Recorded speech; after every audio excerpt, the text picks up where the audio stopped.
And he hands me the CD and he's like, just learn, like listen to him. And then he's like, wait. And he reaches down to the middle shelf and he took out a CD by the band called Def Leppard. Dude. And he's like, this cat doesn't have two arms. This guy's got one arm and he shreds on the drums. And I'll never forget my dad, he put that CD in my hands and he said, Clint, if you learn how to play Pour Some Sugar on Me, I'll love you forever. And yeah, dude, that was a cool moment. That was my dad's been a huge music. I wasn't going to emphasis ask in you my about life. your childhood, but I now know. Yeah. Like, I think if your dad's a Def Leppard guy. Yeah, 100%. Oh.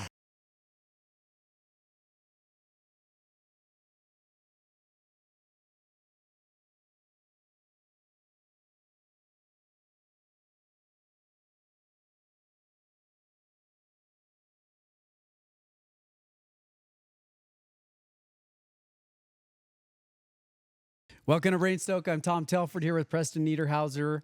We are in a magical land of big boy toys. This is fantastic. Today, we are sponsored by Levo, a mind care company. Thank you for the team at Levo, all you do. K-Day, Beth Waldron, Andrea Beckstrom, Stacy Davies. Grateful to those people who are helping Utahns all over the state with their mental health. Today, we are also brought to you by Bolt. Amazing leg shaving game from Adam Barker. We're actually headed to Brain Stoke Ambassador Camp in St. George this weekend. Are you shaved? I'm working on it. Your head's amazing. I don't know about your legs. My legs are a different story. Yeah, something tells me you got a forest downtown. So thank you all for being here with us today. Preston, read us in, talk us in before I say something I shouldn't. You already have. Our guest today is Clint Pulver. And I heard Clint speak last summer with at a mountain ops event in Farmington. Clint was the keynote speaker. Clint is a professional speaker. He's a professional helicopter pilot. He's a professional drummer. He's probably a professional dad, I have a feeling. He's trying. So I'm really excited to talk to Clint today because he has some great stories, some great perspective on life. But I think the most important question of all, Clint, when you're on stage as the king of the throne, I believe is the term, what is the best moment you had on stage behind a drum set? I mean, there's always like the fun, like big audiences, big arenas, big shows. But the moment you connect with an individual, because sometimes on stage, the lights, it's hard to see everybody out in the crowd. Okay. But that moment when someone is just so connected non-verbally with the groove that you're laying down, there's just nothing like it. I mean, it's an influential instrument, right? The drums are designed to move people. And when people connect with that, it's fun. Was it Faith Hill that you connected with? Yeah, I wish. It's You played for Faith. I played for Tim McGraw. I played for Blue Man Group. I played for different studio musicians. But yeah, those are kind of some of the well-known big names. ones. Yeah, it was fun. Yeah, it was pretty awesome. The drums are the stoke, instrument. Impressive. Yeah, I love it. It's an instrument that you totally have to feel. You totally are immersed in that. It's not. We don't read music necessarily. There's no scales. It's your soul. I don't know. It's hard to explain. But every drummer it's like a fingerprint. They have their own vibe. They have their own sound. You could take my top favorite drummers. You don't tell me who they are. Just let me listen to them on the kit. I'll tell you exactly. You would know who they are. Yeah. Okay. Do you have one? Do you have one drummer where you're like, man, he's your favorite? Simon Phillips. The dude's a monster. He was the drummer for Toto. That sound, I remember as a young kid just falling in love with the sound of his Star Classic Tama maple drum kit. I don't know. It's just that's when I knew. I was like, this is an instrument that just is part of who I am. So did you did you ask Santa for a drum set, or did you talk to mom, or how did this go down? Yeah. So the pots and pans definitely needed a break after a while. Mom's couch needed a break after a while. I had the drumsticks, and I'll never forget. I was 12 years young. I wanted a drum set. I went to my mother. I was like, Mom, come on. I really want a drum set. And my mom's like, you sure you don't want to play the piccolo? I'm like, Mom, come on. Chicks dig the drums. I want to play the drums. And she was like, okay, well, if you change your grades, if you change your C's and D's to A's and B's, we'll talk about a drum set. You got to do better in school. And I was like, okay. And I walked away past the computer room where my dad was hanging out. My dad heard the whole conversation go down with my mom. As soon as I go walking by, my dad goes, psst, come here, come here, come here, come here, come here. He's like, listen, I heard you were talking to Mom. I'm like, yeah. Dad's like, Dad, I want a drum set. He goes, shush, shush, shush, shush. And in my dad's computer room were all of his old CDs. And he reaches down to the bottom shelf and he takes out a CD by the band called Rush. And he's like, dude, this drummer. Roll the Bones? Yeah, this guy, he's like, this dude's name's Neil Peart. He will change your life. And he hands me the CD and he's like, just learn, like listen to him. And then he's like, wait. And he reaches down to the middle shelf and he took out a CD by the band called Def Leppard. Dude. And he's like, this cat doesn't have two arms. This guy's got one arm and he shreds on the drums. And I'll never forget my dad, he put that CD in my hands and he said, Clint, if you learn how to play Pour Some Sugar on Me, I'll love you forever. And yeah, dude, that was a cool moment. My dad's been a huge music. I wasn't going to emphasis ask in you my about life. your childhood, but I now know. Yeah. Like, I think if your dad's a Def Leppard guy. Yeah, 100%. Oh. Yeah, What did that is do my for dad. your relationship with your dad? I've got to think there was a major connection there. Yeah, I think there's a big difference in life between developing and advocating, especially when you talk about children, right? Or developing a child, advocating for a child. My mom was a really good developer in my life. All these high standards, like get it done, clean your room, be responsible, pick up after your mess. My dad has always been a really good advocator in my life, connection, getting to the part about me. He understood that no significant loyalty ever happens without significant connection. And so my dad was really good at that. But both are needed. Both are important in parenting.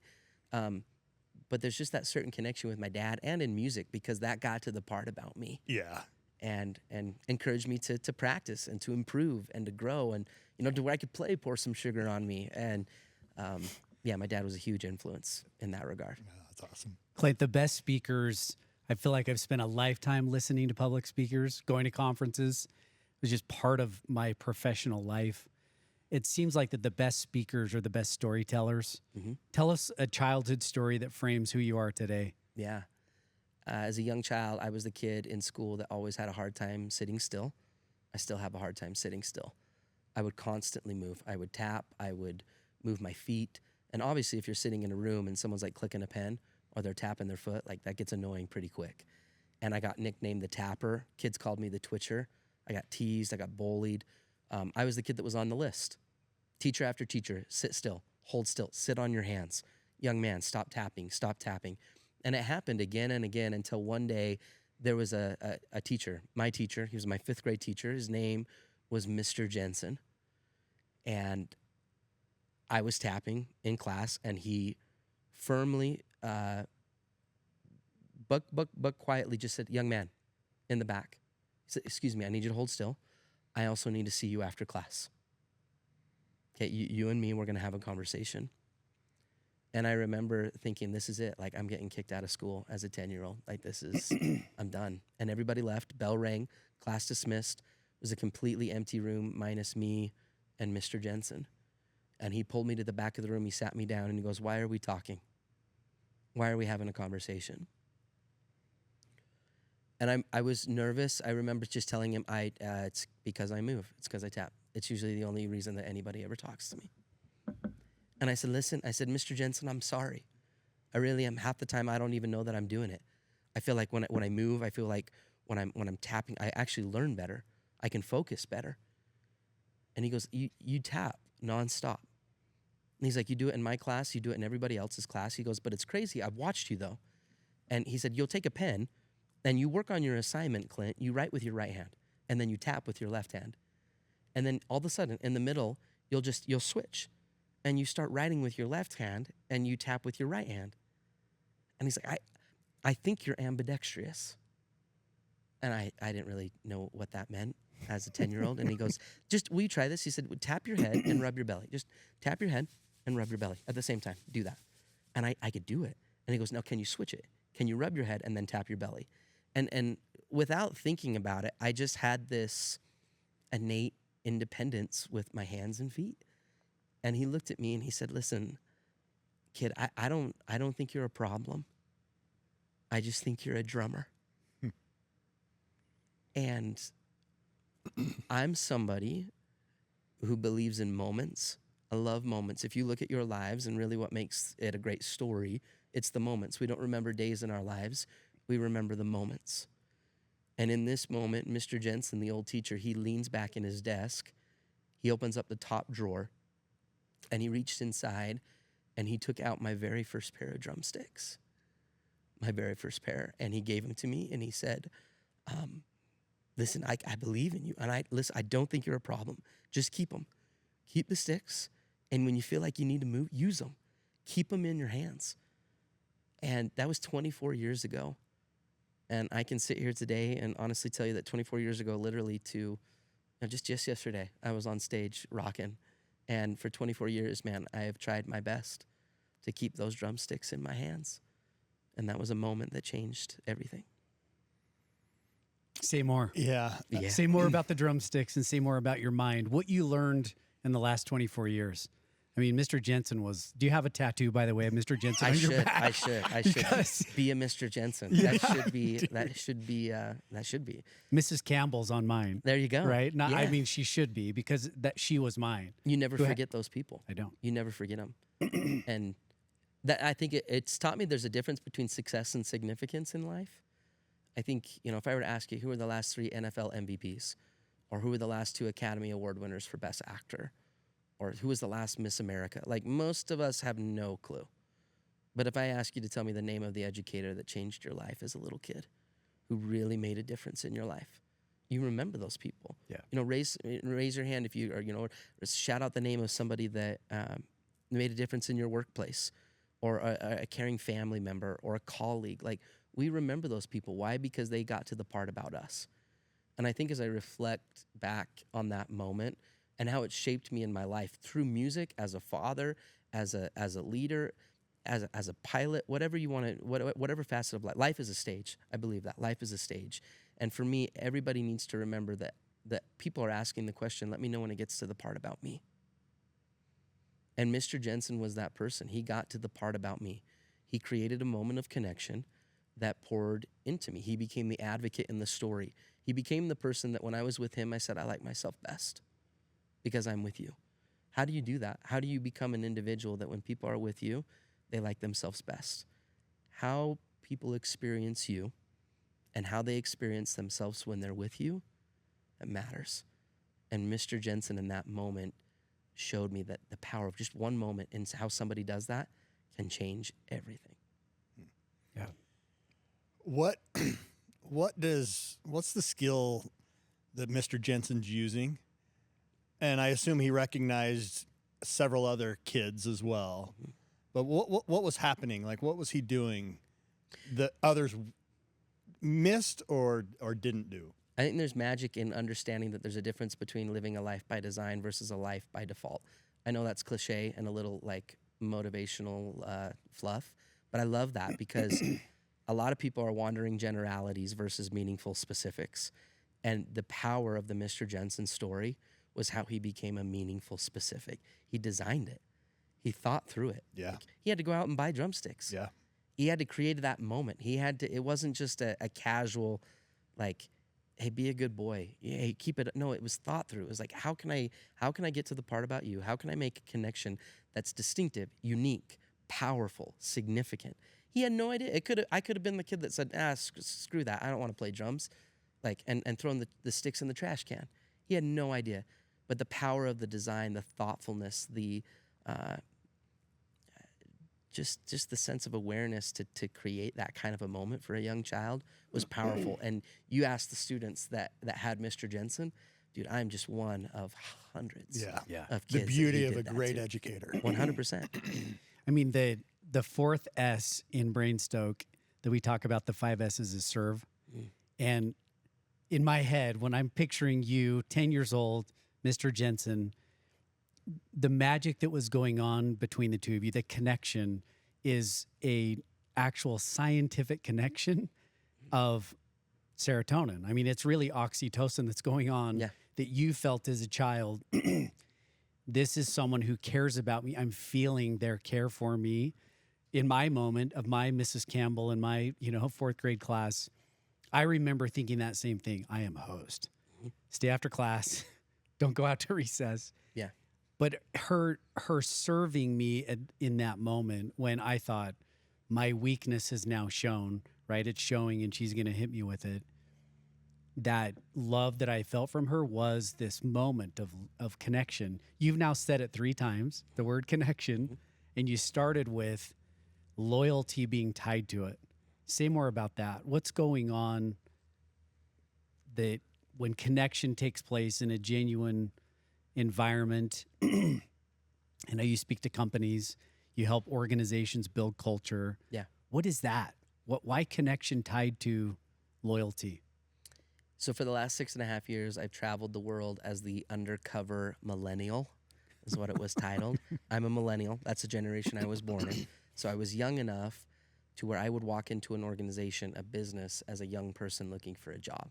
So I'd put on a backwards hat, a hoodie, literally how I'm dressed right now, and I'd walk into the McDonald's, the Chick-fil-A, the Verizon store, the Walmart, and just say, hey, I'm just looking for a job. What's it like to work here? I just want to know before I apply. And the employees, they always get quiet. They kind of look around. It feels like an illegal drug exchange. But then they tell me everything. They tell me the good. They tell me the bad. They tell me who they love, who they don't love.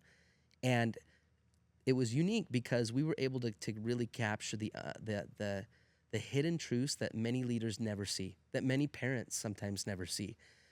Because the perspective of a leader, the perspective of a mother, the perspective of a teacher versus the reality of the student, the reality of the actual kid. Sometimes there's a difference. There's a gap, right? And a lot of times in the workforce, there's no incentive for an employee to walk up to a boss and to say, hey, listen, Doug, me and the team, we've been talking. Every time we lose, you blame everybody. Every time we win, you take all the credit. Happy Tuesday, Doug. We love you. Like, they're not going to tell you that. There's no incentive for them to tell you that. So instead, people leave. Or worse, people mentally check out, and then they stay. And so the dynamic that we were able to see was not so much found in disgruntled, burnt out, unhappy employees. The magic was found when we would go into a workplace and people would say, I love it here. I love it here. I love my boss. I love my management. I love my team. I love what we do. Why? What was that leader doing that created that kind of connection, that kind of loyalty? And then literally, like, the same name, same company, and I'd go 4 blocks down the street to the same name, same company, totally different morale, totally different culture, totally different feel. And it was leadership, man. When an employee hated their job, they always talked about a manager. But when an employee loved their job, they described a mentor. Mentorship versus management is huge. Mentorship has to be earned. Oftentimes in leadership, families, homes, teaching, education, we give titles out, right? You're the mom, you're the dad. No, your kid decides if you get to be the mentor. And it was really unique because you couldn't become the mentor until the mentee invited you into their heart. And that's a key concept that was really powerful. How do you become the mentor in the story? Every great story has one. Luke Skywalker had Obi-Wan Kenobi, right? Katniss Everdeen had Haymitch, the genie and Aladdin, Simba, Mufasa, Rocky, Mick. Like, you name any great story, it's that power, it's that dynamic of mentorship versus management. How do you become the person that people choose? And so when we saw people become that and demonstrate that, that's the legendary stuff. That's when you become the person that people never forget. That's when you become the Mr. Jensen. So to be a mentor, you've got to show loyalty to your people. Is that fair? It's about Can you making elaborate on that a it's little about bit? making deposits of connection. So every day, as a dad, a mom, every day as a friend, as a spouse, you're making deposits of trust, or you're making withdrawals for standards. Those were the 2 variables that we found in our research: connection and standards. So let's focus on a home dynamic. As a parent, you've got standards. There's rules to the house. I need you to show up on time. I need you to be here at this curfew. I need you to clean your room. Like, those would be standards in a home. Connection is realizing that your kid has a life outside of the home. that they're maybe struggling with certain things. They've got a friend dynamic. They're trying to fit in. They want to be on the football team. The connection. It's the stuff that we can't trace. The intangible side of parenting, helping kids feel seen, heard, understood, getting to the part about them. Now, those two variables. There was 4 different types of parents, 4 different types of managers, 4 different types of spouses. The first parent was the removed parent. This is the individual, the parent that they're low on standards and they were low on connection. Absentee mom, burnt out, working away. I don't really care about who you're hanging with. Just as long as the cops don't call me, I don't really care. I got things to do. I don't care if you're doing your chores. Like just it creates is disengagement. And so parent becomes removed from the child, child's removed from the parent. The second was the buddy parent. This was the individual that was very low on standards but high on connection. So this is the parent that just, I want you to love me. I'm your sister. We're homies. We're friends. You can tell me anything. Let's go play Xbox on the weekends, and then Monday morning they try to get them to clean their room, and it's like, okay, Dad, like I thought you were my friend. And so it creates a sense of entitlement. And then the third that we found was the controller. So this is the parent that was high on standards but low on connection. So this is like command and control. I brought you into this world. I'll take you out. You're in this home. You eat my food. This is my rules. I don't care what you think. Do your job and get it done. I don't care what you think or what you want to do. Command and control. So that creates rebellion every time. Rebellion, pushback. I'm going head to head. But the magic was the mentor, the individual that was high on standards, but they were equally high on their ability to connect. So what switched all of that, because that creates respect, but the dynamic that switched all of that was starting with the connection, right? That no significant loyalty will ever happen without significant connection. And so when a parent was able to advocate, I'm going to become the advocate in the story, I'm going to make a deposit of trust, I'm going to connect, I'm going to get to the part about you, that then allowed them to make the withdrawals with high standards, because both are needed. The problem occurs, though, is when you try to make a withdrawal with high standards and you've made no deposits of trust. Mm-hmm. So therefore, the bank account's empty. There's nothing to draw on. There's no connection made. And so you become the controller or the removed individual or the buddy. So that dynamic was very apparent in the undercover research as we started to see who people chose. Fascinating. When I think about organizations, I mean, I'm picturing all 3 in organizations I've worked in, that I've owned, that I've been a part of. Culture is, it's built.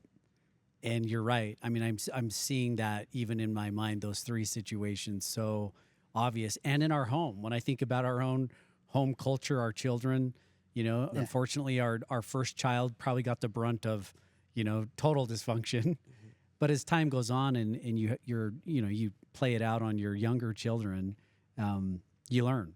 Yeah. What else did you learn aside from those 3? Was there other things, takeaways where you thought, wow, this is compelling? And what did you want to do with the truths, I guess, the takeaways? What have you done with all of the research and the learning? Yeah, I mean, we're now training and working with organizations all over the world and helping them to create that dynamic. The cool part is when we found somebody that consistently, employee to employee, year after year, people just chose them. Like I would go in undercover and I'd say, why do you stay here? And they'd say, Becky. I just love Becky. Why? Why Becky? Like what makes Becky so special? And after doing it for the 6.5 years that we've done that, and when we found somebody that earned the right to be called the mentor, it's because they possessed 5 C's, called the 5 C's of mentorship. And confidence was number 1, credibility, competence, candor, and the ability to care. Those 5 C's. So confidence was, confidence exudes trust. Confidence is a mindset. Confidence that, listen, if you stick with me, I can get you from point A to point B to point C. I'm confident in my communication. I'm confident in who I am and that I can lead you. I can guide you. I can walk with you. Credibility, that's your background. That's your history. That's your resume. Like, do you remember what it's like to be a sophomore in high school, Dad? Like, do you remember what it's like to be on 2 weeks of a brand new career and a customer walks up furious and they're yelling at you because you messed up? Do you remember what that's like, right? So credibility, that's your background. Competence, the 3rd C, that's your ability to become a practitioner and not just a theorist. Like if I go to you as a drummer and I want to learn how to play the drums, I kind of want to know, like, do you gig on the weekends? Are you playing? Or are you just somebody that knows everything about percussion theory? There's a huge difference, right? Yeah. So competency is the ability to become relevant in practicing, being a part of it, right? You know, a lot of parents get off TikTok. Well, have you ever been on TikTok? Do you understand how it works? Do you have a TikTok, Dad? Do you know, like, are we relevant in our competency to be able to relate and be that mentor in the story? Candor is the fourth C. Great parents, man, they had the ability to create relationships so strong that honesty could exist. Like, I'll give it to you straight, always. And I made those deposits of trust. I've connected. I've made that dynamic so strong that when things aren't right, I'll tell you. I'll let you know. And I can have a hard conversation. I can uphold high standards, but you understand that I'm the advocate, not the dad, not the mom, not the boss, not the individual in the road that's not allowing you to go out and hang with friends or to do the thing. Like, no, I'm the advocate, and I've earned that right to have these hard conversations. Candor is a part of the story, and then care, man. That last and final C, that when people really felt and understood that they were cared for. Again, advocacy versus just development. You truly value who I am and you want me to succeed. At the end of the day, I know that I'm loved. That's a key. Those 5 C's, man. Confidence, credibility, competence, candor, and the ability to care. If you've ever had a mentor in your life, you chose them because when you looked at them, you saw that. Yeah. Yeah. Of the 5 C's, when you think through them now, experience speaking a lot, being in organizations, maybe even an organization where you walked in and you're like, this is toxic culture, like this is tough here. What do you think is there any one of the C's that have stood out? Even as you described candor, I'm like, how I don't know, safe is the environment for true honesty? Yeah. Where 2 adults can truly be emotionally mature enough to say, hey, we're going to be dead honest with each other, Yeah. What have you seen it? Totally. And I think that's why I would probably say care. Care is the most important of all the C's, I feel like. You might not be the most credible.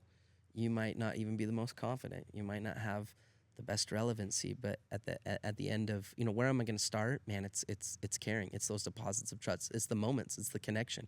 Getting to the part about the individual, to the point where they go, okay, I might ask you about what it was like to be in high school. I might ask you, you remember what it was like when you auditioned for the mountain bike team or the football team? Like, because I know that you actually care. I know that you actually you want me to succeed. That would be probably, I would say that's the most important that we've seen in our research for sure. When I want to back up a little bit. Yeah. When Mr. Jensen gave you drumsticks, Mm-hmm. and then you carried those drumsticks with you as you grew up and as you became a professional drummer, what did those drumsticks mean? And did that change over time? Totally. The drumsticks were a part of an identity for me. I think that he communicated my 2 things. He communicated my potential and my worth to the point that I saw it within myself. And it was cool to be a drummer. It was cool. All of a sudden, the twitcher, the tapper, the kid that was annoyance, it's actually, no, that's Clint the drummer. Yeah. Dude, he's a drummer. And then when I got into like junior high, middle school, and doing band and doing the drum line, like the drums are cool. You're not playing the piccolo, you're not playing the clarinet. nothing against those instruments, man. But the drums are cool. It's not a tuba. Yeah, it's not a tuba, man. And those people are Everything's- cool too, by the way. For those of you that play the tuba, it's not the tubas, man. It's the drum line. So for me, it attached me to something that gave me an identity that was fun, that was cool. But again, the cool part that I learned in music is the drummer's job is to serve. That's all you do is serve. And there's something about something that's cool, and you do that to make the world better. How do you serve as a drummer? Explain that. Oh man! So as a drummer, our goal, like, nobody gives a rip about if you can do the stick twirly thing. Like, nobody cares how fast you can play, like how intricate, like how fast your feet are. Dude, the Grammys go to the individuals that create the deepest pocket. They create the connection. They create a vibe. You look at Phil Collins' "In the Air Tonight," "We Will Rock You" by Queen. the Wipeout by the Safaris, like very simple rhythms that are iconic. And so as a drummer, the connection is to serve the bassist. How do I help that bassist to like nail and to create that groove? How do I accentuate what the guitar player is playing? Do I care about my next drum fill and how loud I'm gonna be and how people are gonna be like, oh man, did you see like the sick triplets that he did down the toms? Like, no, it's about showcasing other people in that band. I love this language right now. Yeah. And the fact that you started with Phil Collins, Yeah. bro, I just want to hug you. Let's go. Let's go, dude. He's an icon. I love that. The idea of mastering, serving the whatever. I mean, what does it take to do it? I'm just in your mindset because in my head, like if you're a rad drummer, like you want the spotlight, you want to let her rip. Yeah, and dude, that's the distinguishing factor between a drummer and a pro, a drummer and a musician. Like a true musician, we serve the music. You serve the music. The music comes first, and you get lucky enough to be a part of it. You know, we sit on a throne as a drummer. That's what it's literally called. It's called a throne, a drum throne, and it's really called that because as the drummer, you are the guy in charge. You command the tempo. We command the dynamics, the feel. Like all music is based off of time, and we are the time machine. And so you learn as the king of that song that, dude, a great ruler, man, it's all about serving. It's all about making other people better. It's about getting to the part about them where everybody looks back and they go, dude, we rocked that because of you. You helped us to succeed. You became the Mr. Jensen. That full circle moment, man, for me and everything that I do in the world of music, so much of it stems from still Mr. Jensen. MJ. Yeah, MJ, dude. Goes back to MJ. The OG. Yeah. That's so rad. There's so many cool just symbols there, you know, of what you've done and created. Let's go back a little further, if you don't mind. You started off with just a racing mind. Tell us more about that mind that drove the tapping. I still do it. I still, like, I'll sit, like, even like right now in our interview, like, I still will sit with my hands. I clasp my hands. I don't know. I don't know if it's, I don't know. I've never been diagnosed with ADHD. I probably have it. There's a lot of energy. There's a lot of movement. I feel like sound is a part, like, the reason I love helicopters so much is the sound. Like, there's no sweeter sound in the world than, like, big sub bass drum noise and blades biting into the air from a helicopter. Like, there's nothing else that gets What's me going. on your playlist when you're ripping the stick? I gotta know. Oh, like, dude, what are you playing up in the sky? Dude, there's some Led Zeppelin. There's Def Leppard for sure. Shout out to Dad. We got Creedence Clearwater. That's a classic flying in the helicopter song. Dude, I rock out Slipknot in the air. I'm playing some Metallica.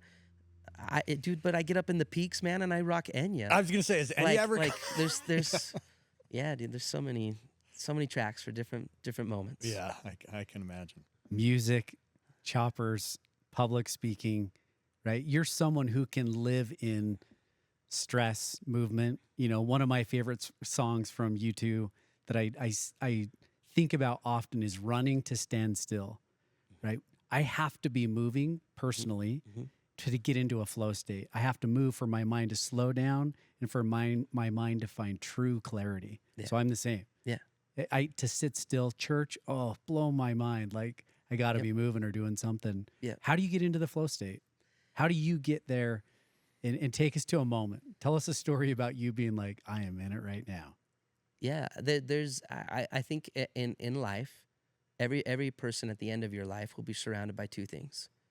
You'll be surrounded by the woulda, shoulda, couldas, or you'll be surrounded by the do it, did it, done it's. And for me, there was a quote that was shared when I was in college by a mentor, and the quote was by Oscar Wilde. And the quote says, "To live is the rarest thing in the world. For most people, merely exist." Like, to really live. And for me, the thought of just existing in life is not so much a fearful thought. I want to live. And I want to truly live in a capacity. Really, it's three things: passion, purpose, and the ability to provide. If I could live a life where I got the chance to do a lot of stuff that moved my heart most of the time.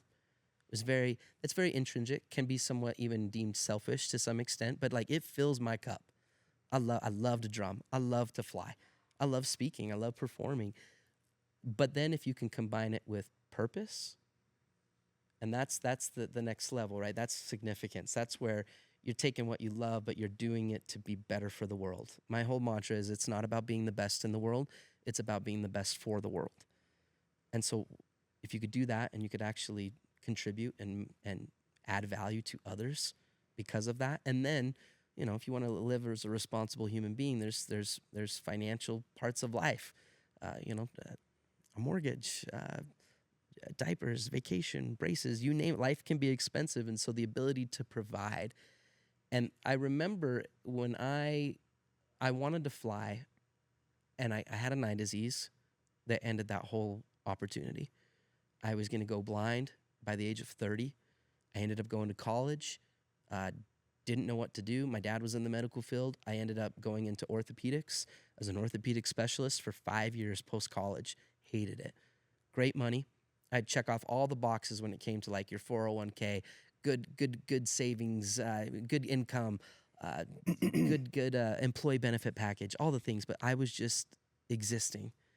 And I sat down with three of my buddies, and I said, we were having dinner, and I just asked, wouldn't it be crazy if you could find a job that allowed you to do something that you were passionate about, had a sense of purpose, and had the ability to provide? And both my buds, college grads, and they looked at me and they said, I just don't think that's possible, man. Like, you're asking a lot. Like, look at a school teacher, full of passion, full of purpose, but every summer they're looking for an extra job to make ends meet. Or look at like a doctor, or so, they're making great money, but then all the stress and time away from family and malpractice issues, and like I don't feel like you could find, like, what you're asking for is so rare to find all three of those things. And in that moment, it triggered that quote from Oscar Wilde: "To live is the rarest thing. Most people merely exist." And 2 weeks after that conversation, I quit my job, and I announced it to the world on Facebook, and I quit my job to become a professional speaker. And the day I quit my job was the day I started living. And it was in the pursuit of those three P's. So for me, that's a long answer to your question. When do you feel flow? When do you get into that flow state? It's when I'm in the pursuit of those three things. When those things are happening, that is the formula to create the ultimate flow in my life. Like real flow, not just passion. No, just purpose without, I'm doing a charity event, but I don't want to be here. And that's not flow. Passion, purpose, and ability to provide. I'm able to provide food for my kids. I'm able to provide as a father. Those three things. And so for me, like speaking, there's flow that happens there. Piloting, flow happens. Drumming, flow happens. There's a sense when you get into it, and flow for me happens in the pursuit of those three things combined with repetition. Reps. I put in the reps to the point where on stage, I literally will press play. I'm speaking, but I'm totally engaged with that dude in the back that's on his cell phone that I just can't capture. He's just not engaged. Or this individual that hasn't laughed once the entire show. And the ability to almost have this outer body moment where, like, you're in a state of peace, fun, confidence, joy, but also extreme clarity. It's a cool moment. Yeah. Yeah. How long did it take you to get there? Because what I'm seeing is this mastery, right? The Yeah. ability to serve and to be engaged someone else who's at the back of the audience tells me that you have done it so much. The fear is not there. You are present in the moment. You've mastered the craft so you can, right, serve, so you can connect with other Yeah. people. How do you get there? Failure. You fail your way to success. Any success that I have ever been able to claim as a speaker is because of the kids. Kids taught me how to speak really well. I call it the Raptors cage. It's when you're in a gymnasium surrounded by 2,000 high school I students. can hear it. They will eat you I can feel it. alive. The Raptors. They will eat you alive. There is no mercy in Yeah. that arena. Yeah. And they will teach you really quick how to connect, how to perform. They have no problem flipping you off in a keynote. They have no problem tuning you out. They have no problem. Like, you're competing against them in their phone.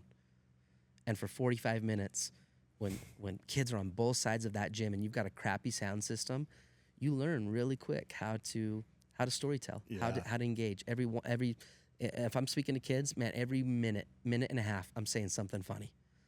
So like, I've got to get to the part about them. I've got to connect. And that, sitting in the Raptors cage and failure after failure after failure after failure, and I'd get off stage and I bombed and the kids just didn't connect, and I'd learn from it. But then I got the moments, the glimpses of when they did, and when they were just totally with me, and you could hear a pin drop. And so it's just capitalizing, and you start to realize, okay, this is the formula. This is how it works. Yeah, man, failure. Something you did with us when I heard you at the Mountain Ops event. We're in this small gymnasium, I guess you would call it, there in Farmington. And I don't know how many are in the room, 200 or so, 300. But under each of our chairs was a 5-gallon bucket. And I'm like, what is this bucket for? Like, and there were a couple other speakers prior, so it just wasn't clicking on why it made sense that there was a 5-gallon bucket under my chair. And people kept bumping into them, and I'm like, what is going on with the buckets? Well, Clint comes out, and then he starts to share his story, and it all starts to make sense. And then we're all handed drumsticks. I've got my own pair of Clint Pulver drumsticks. And you coach us and teach us to play the drums on our 5-gallon bucket. Yeah. What's the concept there? What were you trying to teach and explain and help us all recognize in that gymnasium that day? There's a lot of things. There's a lot to unpack there. There's a lot on like the showmanship side, where, you know, there's the surprise factor. You never saw it coming. You couldn't, until it happened. Yeah. The Disney principle of never let them see the chords. You guys ever heard that? Yeah. Like when you're on the ride at Pirates of the Caribbean, like you don't see the electrical cord that's running the pirate. You just see the magic, and that kind of concept of how do you create an experience, not just a keynote. So that's there's a lot to unpack there. You take chaos, you take people, you take 600. I've done the largest group I've ever done with the drumline experience, 15,000 people in an arena. And you take that many people and give them drumsticks and a bucket, and it becomes chaotic really fast, loud. And you've got different people with different personalities, and ADHD is definitely in that room. And it can be hard. You're totally chasing cats. But the power is to show them, again, through connection, but also just simple things, small little changes that can change a company, can change a family, can change a community, can change a church. Little teeny things. And it's fun because in that you'll remember you guys got to choose as an audience. You got to choose what you did in those moments, how you applied the things that I taught. But as you chose that, you saw how it works. Yeah. It comes together. Yeah. And learning by doing, that's a powerful thing. And that's what that experience does, is it shows you by actually doing it how, man, the littlest changes can make the biggest differences. And ultimately we all got in rhythm together, and it was really cool. We created music. Yeah, we, believe it or not, we created music with 5-gallon buckets with a guy that can't read a single note on a sheet of music, which is me, 2 left feet, the whole deal. But I came away from there really appreciating the message. There was something you shared, and it was a piece of advice that your dad had given you about being associated or around like-minded people, something to that effect. Do you know kind of what I'm talking about there? Yeah. Do you mind sharing that a little bit? Because, yeah, I'll let you go, and then maybe I'll ask some questions as we go. So I grew up in Heber City, Utah. small little farm town. I'm allergic to every animal in this world except for llamas and birds. So weird. And I've always loved animals. I honestly have. And so I actually had 2 llamas growing up, as crazy as it is. I was a part of the Llama Lovers Club in 4-H. It's wild. I had a wild childhood. But I Tina? learned. Was one named Tina? I wish. I should have named it Tina. Napoleon Dynamite, man, he made llamas famous. I love it. But I learned if you put a hard-to-catch horse or a hard-to-catch llama in a field with an easy-to-catch llama, you're going to end up with 2 hard-to-catch llamas.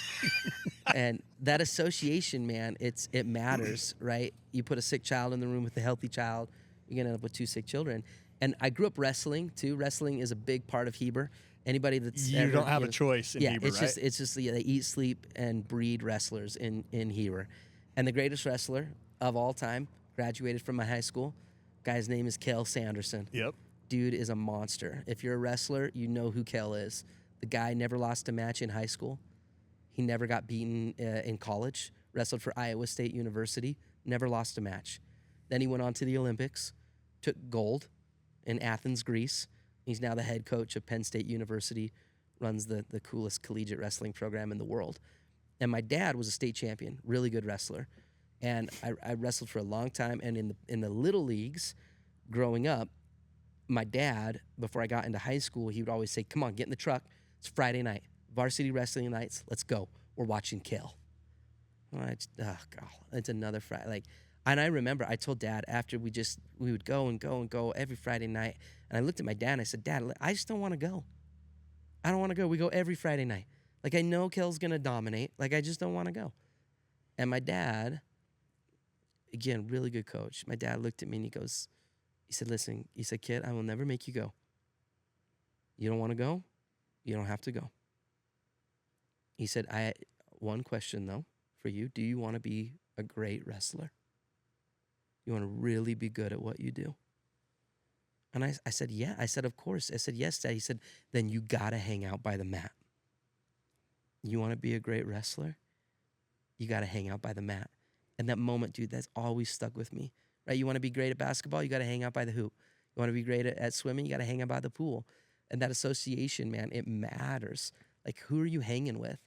And man, from that moment on, I very rarely missed a Friday night watching Kel. You gotta hang. You want to be great, you got to hang out with the greats. Do whatever it takes to associate with the astonishing people in your life. It matters. Yeah. Yeah. Great advice from your dad. We probably should meet your dad.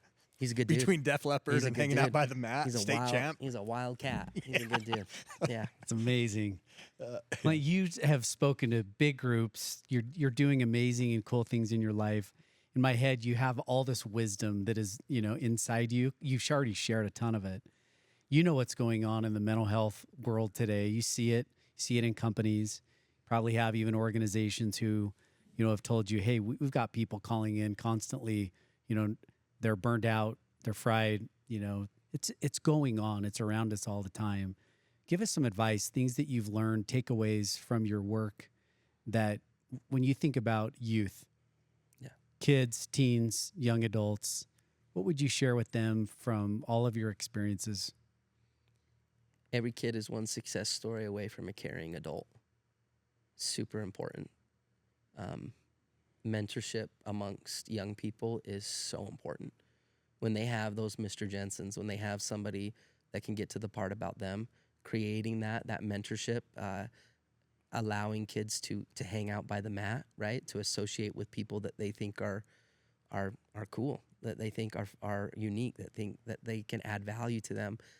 I look at so much of my life and who I am today, and it's because of other people, right? It's the giants that I had the opportunity to stand on their shoulders or rub shoulders with them, to associate with those great people that allowed me that through that association to see further than I ever could have on my own.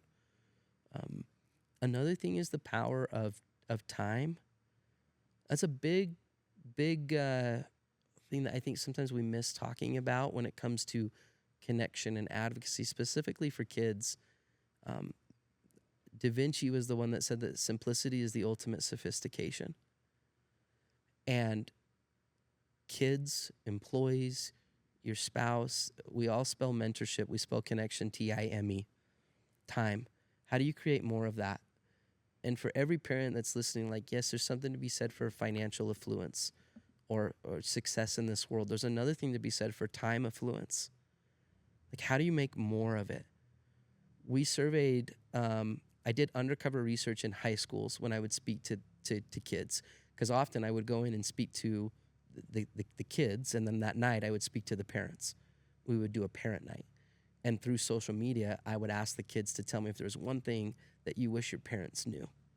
If there's one thing that you wish your parents did, what would that be?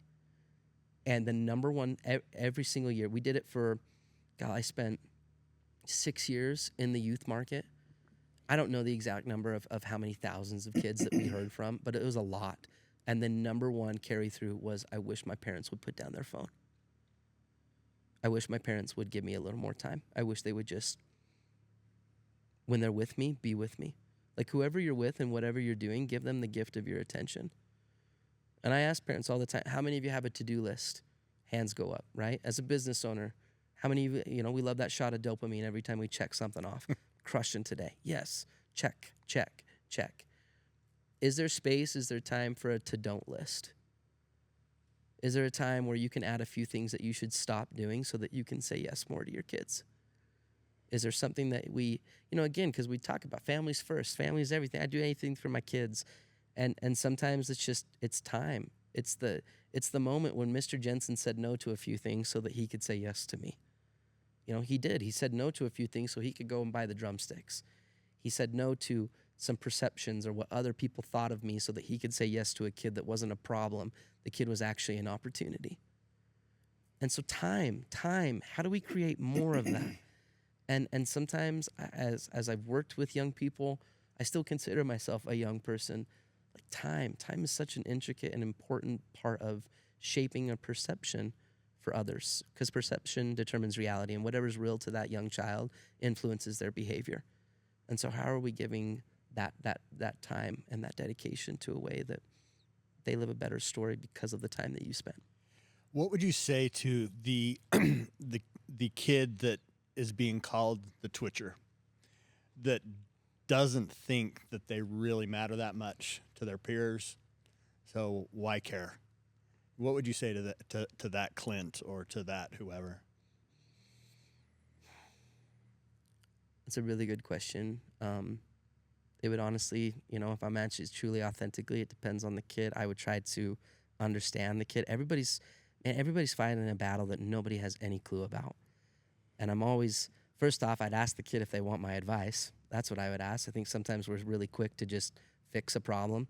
You got a problem? Cool, I'll fix you. Or here's what you should be doing. Or here's some advice. I would take that approach. I would try to listen and, am I earning the right to become the mentor in your story? Is there any, that's where I would always try to start. I would always remind them too that it will get better. I know that sounds, again, cliche, but I look at the darkest of darkest times, the hardest of hardest times in my life, and eventually I found my smile again. Eventually it did get better. And in the moment, in the darkness, it's sometimes impossible to see. But there's power in just wait till tomorrow. Like, let's just give it till tomorrow. Like, I don't know, because tomorrow the sun's going to rise. The sun's going to come up, and who knows, like, lightning could strike. That's when the miracle happens. That's when the Mr. Jensen shows up. and sometimes time needs time, right? We want to fix it right now, or you feel alone right now. Wait till tomorrow. Wait till tomorrow, because I promise eventually it will get better. And it does. It always does. I mean, it's perfect, but the darkest of darks, man, eventually that sun comes up, and the fog, the cloud, the gray, the hard stuff. The thing, I look back 10 years ago, the darkest, deep, and I look at it today and I go, man, that just didn't matter, or that wasn't that big of a deal. But at that time, it was everything. Mm-hmm. Wait till tomorrow. Sometimes time needs time. Hang on. Patience, and knowing that eventually you'll find your smile. Everybody has a hard day. Sometimes your number's going to get called, and it's your turn, and it's just hard and difficult. But that's never sustainable. Eventually, it'll get better. I believe that. Yeah. Brain Stoke's mantra is struggle and stoke. Speak to that a little bit. I mean, can you fathom that you could be where you are today without being the tapper, the hard moments, having an identity that was tied to maybe not necessarily something you were proud of, and working through and building, right, the struggle and going through the struggle. Speak to that, just how important it is, the struggle scaffolding to become, who you are and what you're doing today. So much of any, again, success or the good things in life have been the school of hard knocks, and a school of embarrassment, school of failure, ridicule. I wanted to fly more than anybody. And I was a senior in high school. I had my check ride to get my private pilot's license to fly airplanes. The ultimate dream. Nothing was cooler than that in my life. And in the check ride, I'll never forget the examiner pulled my throttle and simulated an engine failure, complete engine failure. And he goes, "What are you going to do? You just lost your engine." And I remember I was young.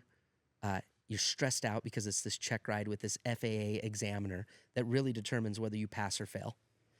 And I made a series of just massively wrong decisions. And I picked a horrible landing spot. I couldn't remember where my wind was at. I just failed. I chose so poorly. And the guy rolls back on the throttle, and he turned over in my seat, and he goes, "At this point in the check ride, you've completely failed. You failed. We are landing. We're done." And I had little tears in my eyes. I landed. My parents, my whole family, everybody was on the ramp. As soon as I opened up that cockpit, my mom had the biggest white sign that said, "Congrats, world's newest pilot." And I walked up to my family, and I had tears in my eyes, and I said, "I failed. I failed." My dad was like, "What do you mean?" And I'm like, I didn't pass the engine failure. I made a series of horrible mistakes. And my mom looked at me, again, so cliche, but I remember it. She said, "You can let this moment make you better, or it'll make you better. You can get better, or you can get better." And the instructor said, "I'll retest you in a few weeks if you want." And I said, "Yeah, this is the goal. I want to be a pilot." And dude, I hit those books harder than I had ever hit anything. I studied engine failure, emergency procedure after emergency procedure. I knew the book backwards and forwards, literally like the back of my hand. And I went up 2 weeks later with that examiner. He did the same thing, pulled my engine. This time, dude, it was just lightning. I knew exactly what to do. I knew exactly where I needed to be.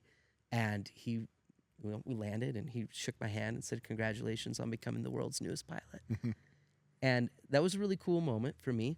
The significance, though, of that story happened 2 months after I got my license. And I was with my best friend, Adam, and we took off from Heber, and we were circling up into the valley, building altitude, and all of a sudden the engine just boom, boom, boom, boom, boom, boom, boom, boom. And the prop came to a complete stop. And we had a real life engine failure. Our engine had completely ceased. And I remember Adam just freaking out, losing his mind, saying, "Is this supposed to happen? What's happening? I don't understand." Because when it shook, I mean, the whole cowling just, and I remember in that moment being so calm. And I went right into everything that I had studied and learned because I had failed. And we declared a mayday over the runway. We weren't able to restart the engine, but we were high enough. I knew my glide ratio. I knew how much I was dropping. I knew my weight. I knew the winds, and we made it back. We were high enough that we were able to make it back to the runway. We landed again with a declared runway without an engine, and I still believe to this day that not that we necessarily maybe would have died, but we could have died.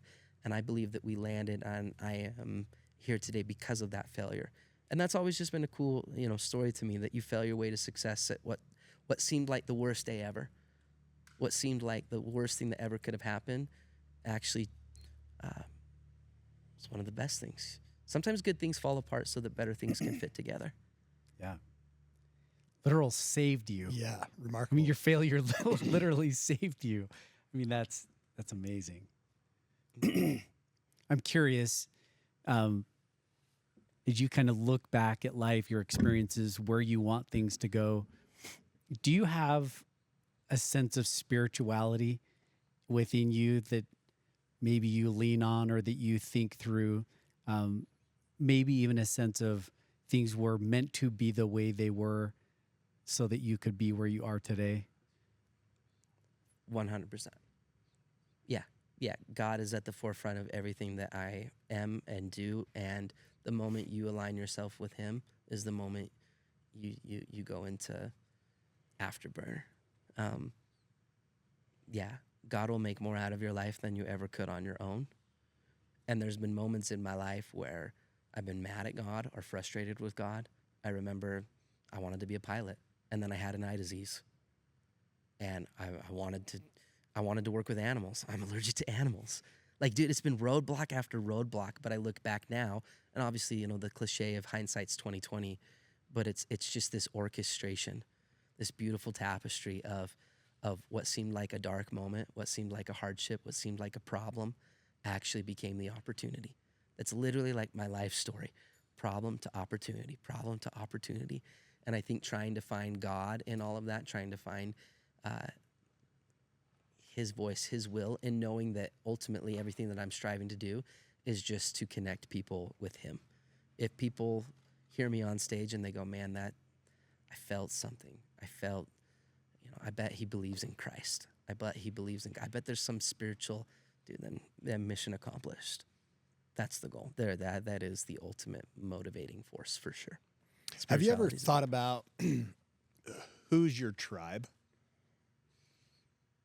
This is just a question I've been thinking through over the last couple of weeks. Personally, I'm just like, where do I belong? What's my tribe? Yeah. You ever thought about that? Yeah, for sure. I have lots of tribes. I'm a person, I don't come from one tribe. I got my helicopter tribe. I got my drumming tribe. I got my speaker tribe. I got my llama tribe. Dude, like, I got my tribes.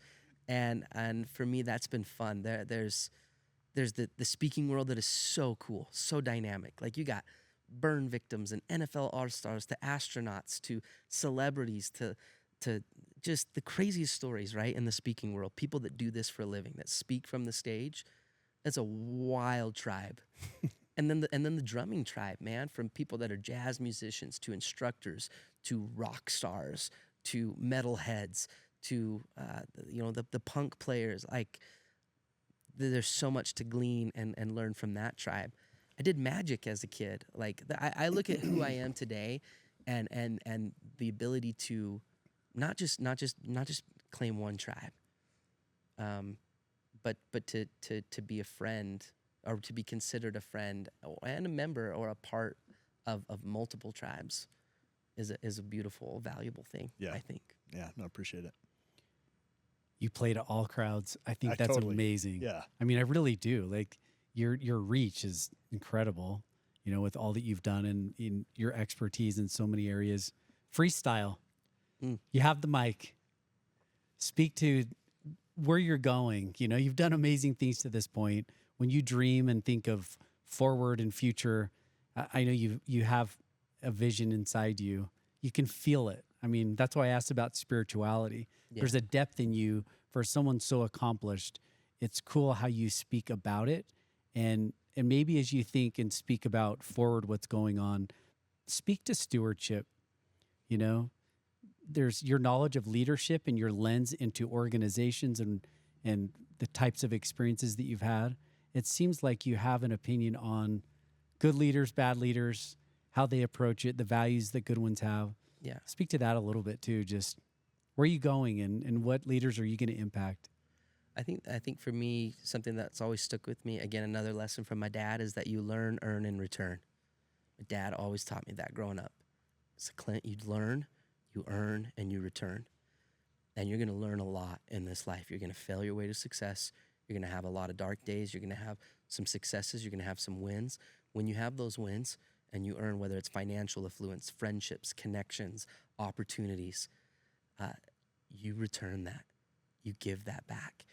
And when I was a little kid, growing up in Charleston, Heber City, Utah, there was this dude that had this old ultralight that he attached a snowmobile engine to it, and he would take people up hang gliding.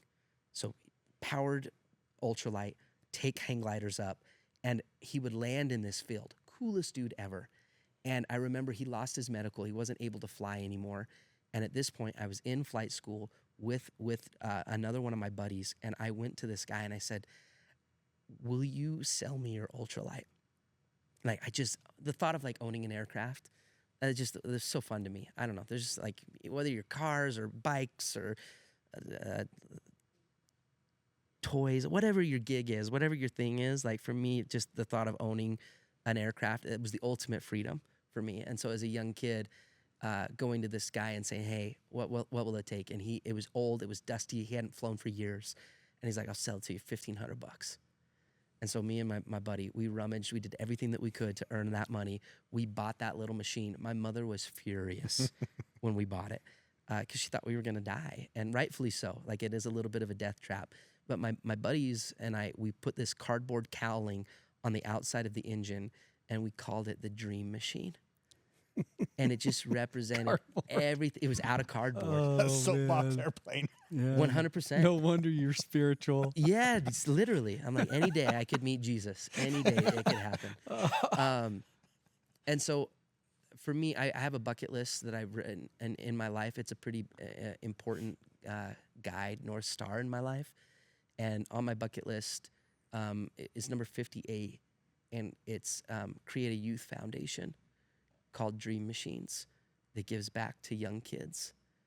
And as someone who had a disability, I think everybody has disabilities, by the way, but as someone who had an eye disability that kind of stopped me from chasing a dream, I told myself, man, if I ever had the chance to fly again, I would start that foundation, and I would give back to kids that would never have the opportunity to fly in something like this or fly in something like that. And so 2 years ago, when I got my medical, and through several miracles, regained my eyesight and the ability to fly again, my wife and I, we created a foundation called Dream Machines. And we now provide young people that are blind, kids with spina bifida, autism, Down syndrome, autistic kids. And we gather at this airport in 2 hangars down from here, and we throw the raddest party that you have ever seen. We bring in 4 helicopters, other pilots donate their time, and we create moments for these young people. And it's one of the most fulfilling things I've ever done. In that moment, in that cockpit, man, you look over and you see these little ones that are just fighting the hardest battles. And in that cockpit, everything disappears. All the pain, all the judgment, all the loneliness, all the heartache, all the whatever it is that they're battling. And so that's been a super fulfilling next adventure, next chapter, something else to lean into on that return side of life. You know, I've learned, earned some fun things, and now we're returning. Yeah. Super cool. Yeah. What's that called again? Dream Machines. Website?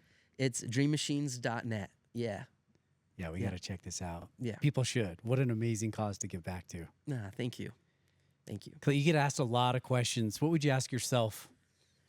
I would ask myself, when is it enough? That's a question I've been asking myself a lot lately, because in the world of entrepreneurship, like you work 40 hours a week so you don't have to or you work 80 hours a week so you don't have to work 40. Like, you never stop. There's always another mountain to climb. There's always something else to pursue. And I think if you're living in tomorrow, you'll have a lot of forgetful yesterdays. And so for me, to get really specific on when is it enough? And for me, in my life in these last 2 years, it really has come to that, where not a sense of complacency, but not a sense of like shortchanging yourself, but a sense of being able to say, I'm truly fulfilled. Like, I feel like if I died tomorrow, like life well lived. And there's so much more still to be done within the realm of my fulfillment. There's still more people that I need to speak to. There's still kiddos that need to go flying. I got to raise my kiddos, but I'm truly fulfilled. And as someone who's strived to climb mountains in my life, I think there's something to be said for when you reach the top of whatever that mountain is that you're climbing, like take a minute and like soak in the view and go, wow, this is truly fulfillment. And not going, okay, I'm here. What's the next peak? And I think again, you run into, I don't know. I just, can you ask yourself or tell yourself this is enough? And when you get there, when that moment happens, will you be honest with yourself, to say this is a job well done, because my kids are worth that, my wife is worth that, and to always be scaling, always be growing, always be, and if that's not, what's the game you're playing? What's the mountain that you're climbing? And when you get there, just work within your fulfillment. There's true peace in knowing that and feeling that, and that's what I'm trying to do. To figure out. Yeah, and to stay in. What's the name of your book? We didn't even talk about the book, but you've got a book. What's the name of it? Yeah, the book's called I Love It Here: How Great Leaders Create Organizations Their People Never Want to Leave. Okay. I'll newer do it again. Again, hardest thing I've ever done was write a book. We haven't even talked about. Would not recommend. An Emmy Award winner. Yeah, I mean, there's a whole part of your story we haven't gone to, but I think we appreciate your time. I mean, you've shared some great insight and some great nuggets. Cheers to Mr. Jensen. Totally. Yeah. To all the Mr. Jensens in our lives. Right. Yeah. Yeah, that's amazing. Do you have a separate website for the speaking and what you do with companies? Yeah, just clintpulver.com. Yep, clintpulver.com. All the socials, wherever. If I can ever help, reach out, shoot me a DM. Everybody deserves a phone call. Yeah. You took ours, so thank you. You're welcome. Yeah. It's my pleasure. Thanks for having me on. You bet. Thanks, Clint. You've had your daily dose.